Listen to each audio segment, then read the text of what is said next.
नमस्कार दोस्तों, स्वागत है आपका स्टोरी चेंज लाइफ चैनल पर।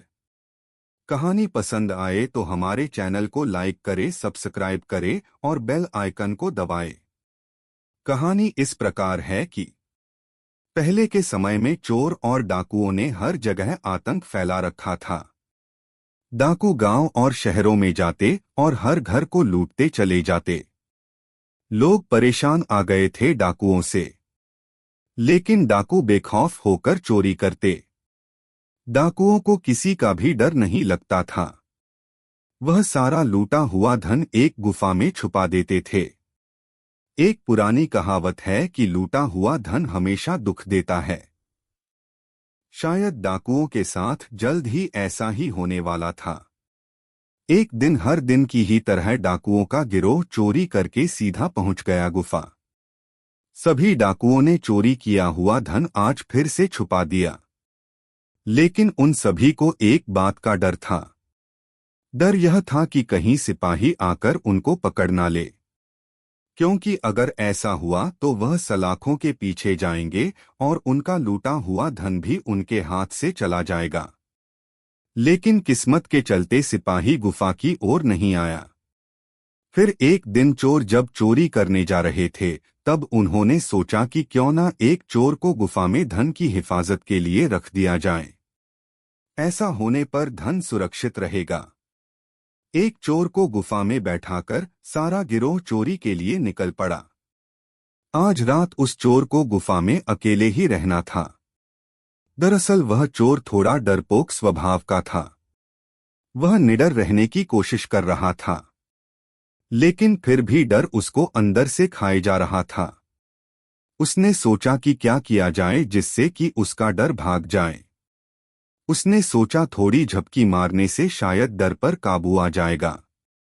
उसने जैसे ही झपकी ली कि ठीक उसी समय पायल के छनकने की आवाज आई। उस डाकू की तो मानो जैसे सिट्टी पिट्टी गुम हो गई।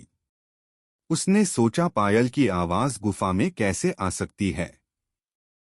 उसने इधर उधर सब जगह छानबीन की, लेकिन उसे कहीं भी कोई दिखाई नहीं दिया।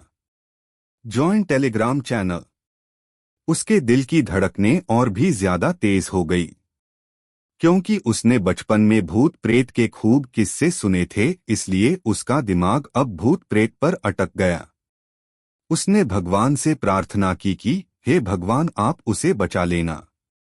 अगर यहाँ भूत प्रेत है तो आप उसको यहाँ से भगा दो। फिर थोड़ी देर बाद जब आवाज आना बंद हो गई, तब जाकर उस चोर के दिल में चैन आया। अगली सुबह चोरों का गिरोह गुफा में लौट आया।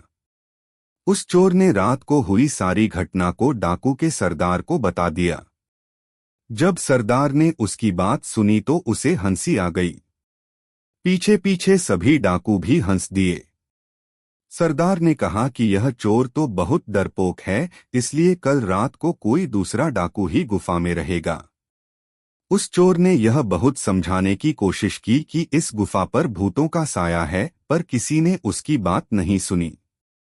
अगले दिन अब दूसरे चोर को पहरेदारी की जिम्मेदारी मिली। जब सब डाकू डकैती के सिलसिले से दूसरे गांव गए तो उस समय वह चोर गुफा में अकेला था। वह पहले डाकू से थोड़ा बहादुर था। वह बिना ज्यादा सोचे समझे पहरेदारी के लिए बैठ गया। समय बीत रहा था। दिन का समय अब रात की ओर प्रस्थान कर रहा था।